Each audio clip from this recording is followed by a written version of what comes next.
বলেন না। আপনার বলাতে একটা মেডিকেল হাসপাতাল চাই। আপনি একটু বলুন। আপনার বলাতে মেডিকেল একটা হাসপাতাল। আবার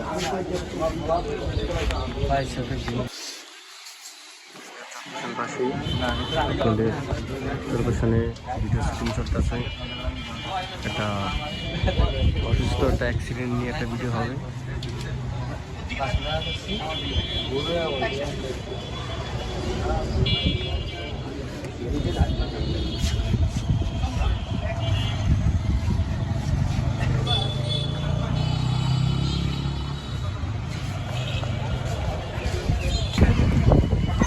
এখানে এখন ভিডিও শুটিং করা হবে। আমরা বলাতেটা মেডিকেল চাই, মেডিকেল হসপিটাল চাই। আমরা বলাতেটা মেডিকেল হসপিটাল চাই। সবার বাড়ি থেকে ইন্টারভিউ নেওয়া হচ্ছে।